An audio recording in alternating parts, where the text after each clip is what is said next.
Jadi kalau orang manggil gue Mici tuh kayak, oh kita bro banget. Ini kayak gue belum cerita di mana-mana deh. Jadi gue pertama kali di sini eksklusif. apa ini emang podcast pertama gue ya? Oke.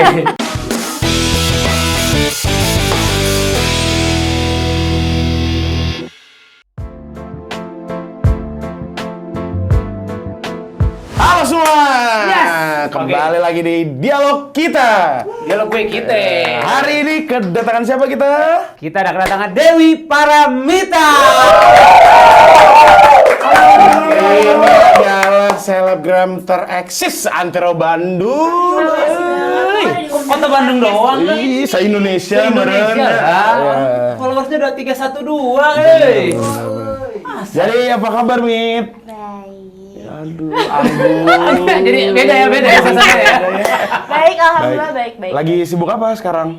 Kerja aja sih, menata hidup. Aduh, berat. Kerja di?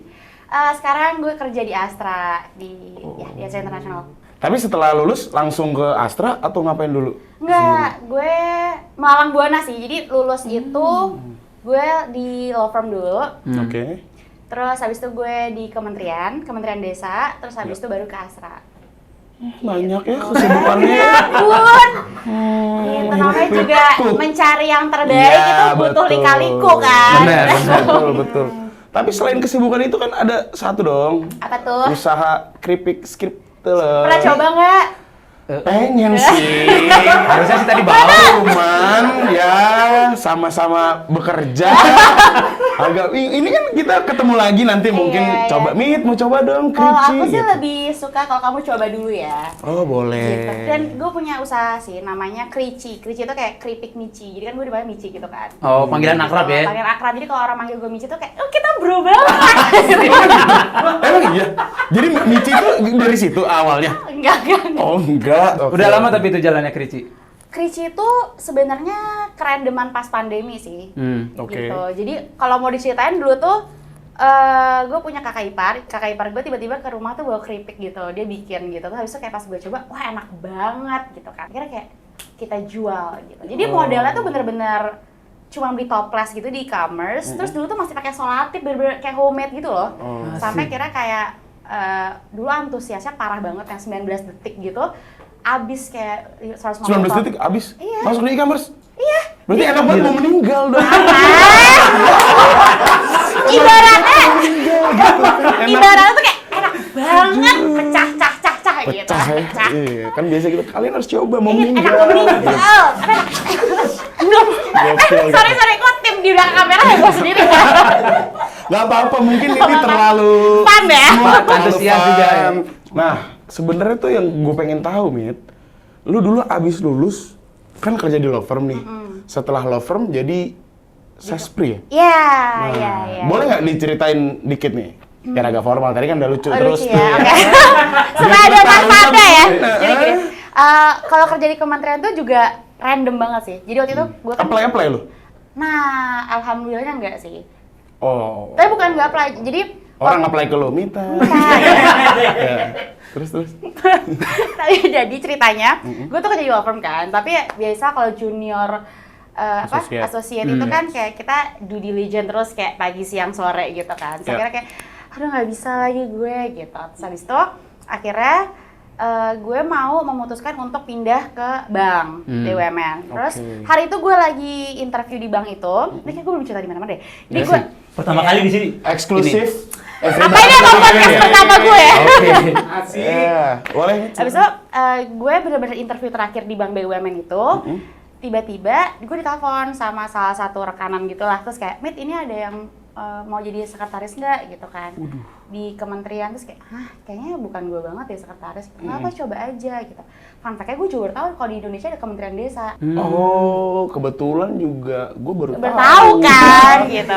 Iya sih. Iya kan? Jadi full of knowledge. Iya, terus kayak akhirnya kayak ke Kementerian Desa aja Mit sekarang gitu. Terus habis itu, oke gue jadi dari interview terakhir gue di Bank BUMN tuh gue langsung ke Kementerian Desa, nyampe terus kayak bawa CV nggak mbak? Ya nggak bawa dong gitu kan. Ya udah print aja. Terus CV yang ada di email gue tuh adalah CV abnon gue. Jadi kayak di situ ada tulisan hobi menari dan menyanyi. Serius gak sih? Serius? Serius gitu. Terus tinggi badan, berat badan Iya, gitu. iya. Terus habis itu Jatuhnya biodata ya, Bu. biodata, Bu. Iya. Jadi abis itu akhirnya ini CV sementara dulu ya gitu. Terus akhirnya Oke. gue interview, terus habis itu ada beberapa jenjang gitu kan di kementerian. Sambil lulus sih. Oke. Gitu. Jadi sespri. Job desk seorang sespri itu berat gak sih, Mit? Menurut lo? Dulu challengingnya karena gue tuh sespri tunggal. Jadi sespri satu-satunya, jadi emang harus 24/7. Wow. Yang paling challengingnya karena saat itu gue karena nggak bisa ada yang gantiin ya, nggak bisa rotasi gitu. Jadi gue dulu nggak punya jatah cuti selama gue kerja di sana. Jadi sebenarnya ada jatah cuti, tapi gue ya nggak kayak gimana sih kalau atasan gue pergi keluar kota ya gue ikut.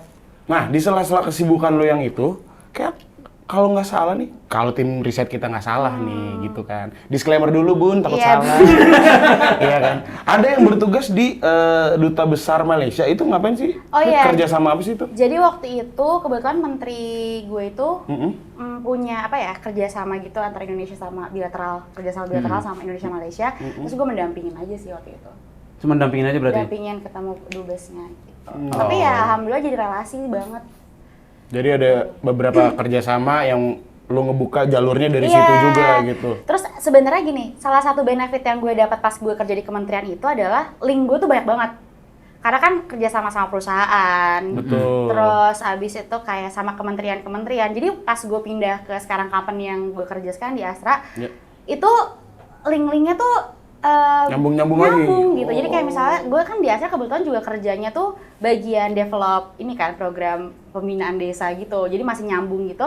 Jadi yang ngelingin antara Astra sama kementerian-kementerian tuh karena gue pernah kerja di kementerian, jadi kayak linknya banyak gitu Oh, sama enak sasprinya. banget ya. Iya. Ada satu lagi sebenarnya yang gue penasaran. Apa? Ini Wah. sebenarnya fakta atau mitos nih sebenarnya? Dusta.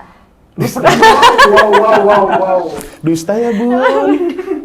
Lu pernah jadi anggota ini, ikut kompetisi caleg? Kompetisi. Ya, namanya manusia tempatnya salah. Iya. Ini capil ya. Dapil. Dapil. Iya, gue dulu pernah nyalek tahun 2019. 2009. 2019. 19, ya, 2 tahun dulu yang lalu lah berarti ya? Iya, 2019 itu gue caleg DPR RI Dapil Bengkulu. Tapi kalau misalkan waktu itu lo nyalonin nih, terus menang, kira-kira kegiatan lo nambah lagi terus gimana tuh, Mit? Dulu sih gue ngebayanginnya kalau gue menang fun banget ya. Karena pas nyalek aja itu pengalaman yang menurut gue sekarang pas udah selesai dilewatin itu luar biasa banget sih, ngebentuk gue jadi orang yang baru gitu. Pas gara-gara nyalek sumpah gue nggak bohong. Karena kan lo dilepas di lapangan bener-bener iya. keliling-keliling ketemu masyarakat, terus ya namanya pencalekan itu atau apapun itu kan pasti ada aja ya ketemu orang yang mungkin kita cocok nggak cocok, Iya, benar. ketemu tim, Iya. terus juga yang paling random itu adalah misalnya gini ya, dulu kan kalau bukan dulu sih, misalnya waktu itu gue nyalek itu kan kita pasang baliho ya. Ya, Iya. yang ini. Iya itu. Ya kan, ada fotonya. Ada. Tolong tim tadi di-insert ya foto caleg gue di sini. Di sini nih. Lo cari ya. Oh, yang ini kan? Ya, iya. Iya lagi. Iya. Ya kan mau menang gini dong. Kalau mau kalah, ayo. Iya gitu. Jadi kayak maksudnya yang bener-bener ngebentuk gue saat itu adalah dulu kan gue kayak ngebayangin ya udah hidup tuh lurus-lurus aja ya gitu. Tapi pas Ya. pengalaman itu bikin kayak wah kita ternyata emang hidup tuh kayak ada belok-beloknya karena nggak bisa ngeliat orang tuh cuman apa yang dia lihat aja gitu. Jadi Oh. ngerti gak sih kebanyakan Iya, maksudnya iya, kayak iya, iya. ada kayak gini ya Ya, jadi rasanya dia nggak mandang dari gini. satu sudut pandang aja berarti ya? Iya, Ada warna-warninya. ada warna-warninya. Ya, Terus habis di itu kayak situ. cara menghandle orang seperti ini gimana, terus habis itu masyarakat gimana. Kayak Berarti banyak karakter yang dihadapin juga ya berarti? iya, iya banget. Tapi seru. Kalau ditanya kayak pengalaman hidup yang bener-bener bikin kayak nge-shape gue sekarang pas nyalek sih. Padahal gue udah nyiapin lagu tadinya. Tuh, puterin bang. Siap joget nih, kayak mau joget nih. Buat apa tuh? Kalau Mita menang udah ada lagunya sebenarnya. Ini beneran Lagu gak seorang sih? artis terkenal. Apa? Beneran. Dewi Paramita.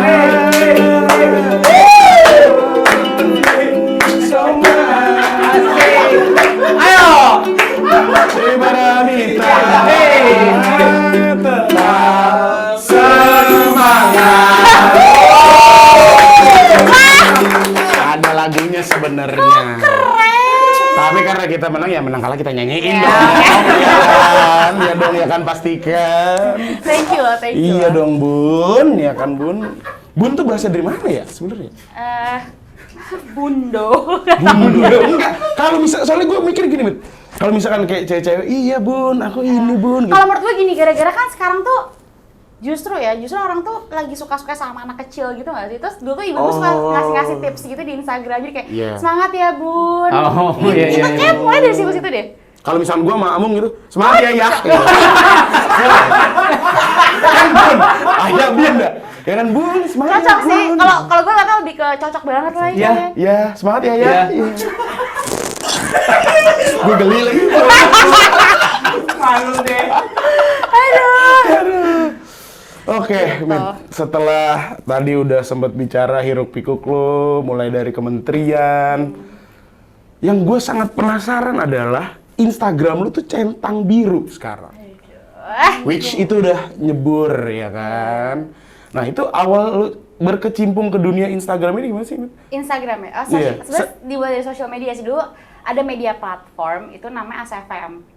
Oh, yang nanya-nanya ya? Yang nanya-nanya. Kak, suka apa? Suka gitu. apa Iya. gitu. Terus habis itu iya suka ya gitu gitu. Awalnya, Iya. awalnya pertanyaan standar, Kak, suka apa? Gitu, Kak, gitu. sibuk apa? Pap dong pap gitu. Gitu kan. Iya kan? Iya, iya, iya. Iya Tahu, kan? tahu, Pap tahu. dong pap gitu. Terus? Jadi dulu tuh tahun 2000, if I'm not mistaken tuh 2014, itu gue main namanya social media, platform itu ASFM. Oke. ASFM, terus Ya. habis itu, karena gue tuh emang suka banget sharing kali ya, gue suka banget sharing-sharing cerita gitu, terus mereka nanya, gue jawab. Terus mungkin gongnya itu adalah, pada masa itu, aku memiliki satu hubungan dengan seorang pria. Aduh. Gue mesti Berat. Mesti. Ya, terus itu. Kayak masa gongnya, gue harus bilang gongnya itu, ceritanya tuh kayak, dulu tuh kayak, ih lucu banget, gitu kan. Kayak akhirnya di situ, gue baru tau, oh ternyata orang-orang suka nih dengan konten yang apa sih? Couple goals. goals pada masanya itu. Terus main sama kehidupan sehari-hari juga gitu kan. Abis itu akhirnya pindah ke Instagram, terus habis itu endorsean pertama gue tuh gue ingat banget case handphone. Case Terus handphone. case handphone, terus Gimana ngerekamnya? Mit? Kan lo pakai. dulu ada story. Oh, belum ada story. Dulu ada story. Jadi bisa gue di endorse case handphone gitu. Ini case-nya. Iya. Handphone buat foto kan. Jadi Iya. cuman gini tapi bolong. Gitu. Hmm. Terus habis itu kayak tahun 2016-2017 baru social media itu mulai dikembangkan untuk jadi media apa sih kayak mempromosikan Marketing Pakai- platform ya. Itu udah pakai kontrak, udah ada rate-nya, red card gitu. Pakai kontrak. Pakai kontrak. Tanda tangan kontrak Tanda tangan gitu. kontrak, kayak materai kontrak gitu, invoice. Kayak kontrak kantor gitu. Wah. Terus udah kayak gitu tahun 2018-2019 tuh mulai kencang tuh. Mulai tuh kan ada ya apa sih? Selebgram, Yeah. content creator, influencer gitu-gitu. YouTuber baru masuk, pesat banget. Justru gongnya banget tuh menurut gue ya, di 2020 pas Covid. Karena orang-orang di rumah semua. Iya. Jualannya pun jadi online Jualan semua. online. Sampai 2020 tuh gue ngerasa maksudnya benar-benar banyak banget lah permintaan. Turning point ya. Ayo, bahasa baru pikiran tuh barusan. 2017, 2018, 2019 tuh ya pelan-pelan gitu kan. Ya, ya. 2020 tuh kayak mungkin semuanya udah pakai Mau nggak media mau digitalisasi platform, gitu ya. Gitu. Iya. Hitungannya Mita ini selebgram atau influencer ya?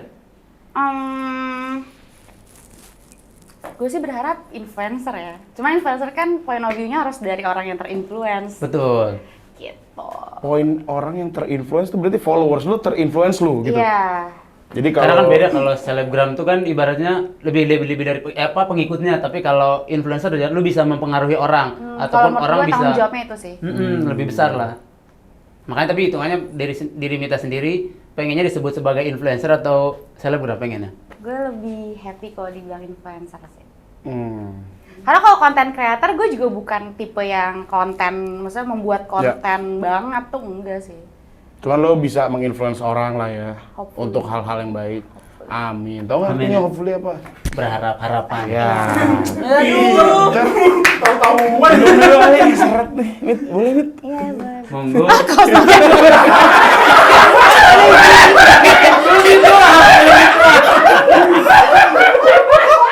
Oke deh. Nawarin tapi kosong. Makasih ya. Mit, lu denger-denger bisa bahasa Turki, Mit?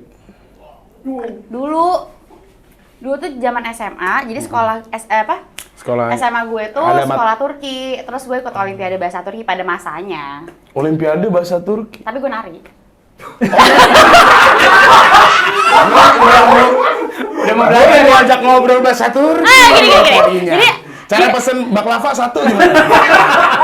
Gue, jadi tuh sekolah gue Turki, jadi setiap tahun itu sekolah Turki di dunia, itu tuh ngadain nama Olimpiade Bahasa Turki. Oke. Nah, tapi di Olimpiade Bahasa Turki itu banyak. Kalau gue dapatnya nari gitu. Oh. Tapi untuk bisa lolos sampai Turki itu lo mesti ada ujian tesnya. Jadi gue dulu belajar banget. Hah, ujian tes? Tes Turki. bahasa Kalau nari? Turki. Iya, tapi harus ada tesnya baru gimana ya? Untuk lolos seleksi lah. Untuk lolos seleksi lo harus ada runtutannya tuh salah satunya tes kayak UAN gitu. Oh iya? Kayak top 10-nya yang lolos bisa berangkat, top 10 yang gitu. lolos Dulu berangkat. gue sebelajar itu. Gue cuman kalau yang gue inget ya, Benim Gunaiden, Benim Ademita. Oh, gue tahu tuh. Nama saya minta. Selamat pagi, nama saya Gita. Google Translate-nya oke nih. Iya dong, Gunaidin bener buat nyapa semua orang kan. Gitu. Gunaiden sama pagi. Terus sekarang di Astra fun tapi? Fun banget. Tapi kalau disuruh milih lebih milih kantoran atau selebgram? Kantoran. Kenapa kantoran? Gue tuh suka sesuatu yang pasti kali ya. Menurut gue banyak banget benefit ketika gue di kantor itu, kayak misalnya selain benefit ini ya, benefit kayak asuransi dan bla bla bla Ya. gitu. Gue ngerasa jadwal gue tuh udah ter-manage aja gitu loh. Oke. Terus habis itu juga kayak gue orangnya nggak bisa diem aja sih, jadi kayak ketemu orang baru tiap hari, terusnya kayak ketemu kantor, habis itu ketemu siapa namanya, misalnya meeting sama siapa gitu. Tapi bukannya selebgram juga enak ya? Orang Enak. bosnya ganti-ganti. Enggak ada bos di selebgram, halo. Klien itu namanya, Klien. klien itu ganti-ganti. Itu kan sebutannya bos. Siapa yang bayar dia? Klien. Kliennya dong. Itu Sebenarnya sebutannya bos. kalau influencer itu gue bilang enak banget sih, asalkan emang harus all out gitu kali ya. Kalau selebgram ya, maksudnya Ya. bener-bener kan nyari ide gitu, Ya. gitu kan. Tapi kalau disuruh milih, gue sih prefer untuk kantoran sih. Dari kesibukan lu yang beragam banget nih, Iya. lulus ke law firm, abis itu ke kementerian, sekarang di Astra, ada usaha juga. Nah mungkin teman-teman di rumah mau tahu nih, kiat-kiat seorang Dewi Michi Kiat-kiat. Paramita tuh, buat mereka-mereka nih yang masih bingung gitu, kan lu udah menjalani. Iya. Gue tuh selalu ngerasa 24 jam dalam sehari itu kurang sih. Oh, ntar kita nego deh jadi 30. Sumpah, karena masa gue tuh tetap pingin dapetin work-life balance di hidup gue. Jadi kayak misalnya gue tahu kalau dari jam 7.30 sampai jam 5 tuh gue harus kerja. Yes. Abis itu biasanya gue main sama teman-teman gue. Jadi kayak malamnya tuh gue masih social life gitu. ya. Terus kalaupun gue tetap mau liburan tuh biasanya gue selalu liburan Jumat malam gue berangkat. Senin pagi gue akan flight paling pagi supaya gue bisa langsung ke kantor. Wow. Jadi Udah gue tetap terjadwal ya. karena gue Jadi tetap kayak bener-bener pingin nggak mau kehilangan momen-momen itu gitu. Walaupun memang capeknya double ya. Iya. Capeknya tuh akan double gitu. Terus habis itu juga kapan sih Mit bikin kontennya? Gue tuh sering banget bikin konten tuh jam 1 pagi. Iya. Ada beberapa konten yang gue bikinnya pagi, bener-bener pagi gara-gara ya kerjaan gue beres, terus gue mandi, gue siap-siap, baru gue bikin konten. Wow. Atau kalau misalnya sekarang itu, kalau misalnya weekend itu gue gak kemana-mana, semua konten itu gue kerjain di weekend. Jadi Sabtu sama Minggu gue tuh biasanya gue bikin konten. Oh nabung. Nabung. Nanti tinggal posting. Sesuai timeline. Sesuai timeline. Oh. Karena kalau enggak tuh nggak akan bisa dapat. Terus atau enggak bisa gini, di kantor gue Ya. itu misalnya harus ada story yang up hari ini gitu. Terus gue belum sempat bikin, itu gue bisa 10 menit kayak misalnya atau jam makan siang gitu, gue bikin konten dulu. Kan sebenarnya bikin story gampang ya, cuma 10 Iya, menitan doang iya, gitu. iya. Jadi disempet-sempetin banget sih, karena menurut gue tuh nggak ada yang nggak mungkin. ibaratnya gini, orang tuh biasa Sabtu Minggu gue mau me time, gue mau leha-leha, itu nggak apa-apa banget sih. Cuman kalau gue kayak selama bisa, gue nggak pernah mau nolak rezeki aja Wow. sih sebenarnya. Oke. Gila. Berarti seorang Dewi Paramita tuh kalau boleh disimpulkan work life balance, Ya, time management, jangan menolak rezeki. Jangan menolak Oh, rezeki. oke. Karena kesempatan tuh gue tuh selalu percaya kalau kesempatan itu datang 2 kali itu udah nggak mujizat iya. sih. Jadi Betul. kayak misalnya nih, hal yang terchallenging, misalnya kayak gue pernah di posisi gue nyalek gitu ya. Itu adalah kesempatan yang gue yakin belum tentu datang 2 Iya. kali. Makanya kayak once gue dapat kesempatan itu, gue bener-bener sampai selesai, gue beresin semaksimal mungkin. Terus pasti ada aja hasilnya gitu loh. Ada aja yang benefit yang gue dapat. Begitupun kerja, begitupun kehidupan. Luar biasa ya. Kesibukan lu yang banyak, gue yang capek, Mit. Masa sih? Sebelumnya terima kasih, Mit, udah Thank you so much. ngobrol-ngobrol, sekalian reuni tipis-tipis. Reuni tipis-tipis, walaupun cuma segelintir ya. Iya, segelintir. 2 doang lagi yang di sini. Iya, benar-benar. Oke, Mit, sebelum Terima itu kasih. mungkin kita ada sedikit ini Cendera. cindera mata. Aduh, saya terima ya, Iya. saya terima nikah dan kawin. Ayo. Bangun senengan. Terima kasih banyak. Apa ya di dalamnya? Thank you Mita. Waktunya. Dibukanya nanti lah. Dibukanya nanti. Tipis-tipis boleh? Iya. Oke. Thank you lagunya, gue sih paling berkesan di lagu ya. Waduh. Gue kayak seumur-umur gak pernah dinyanyiin orang deh. Waduh. Aduh. Enak ya.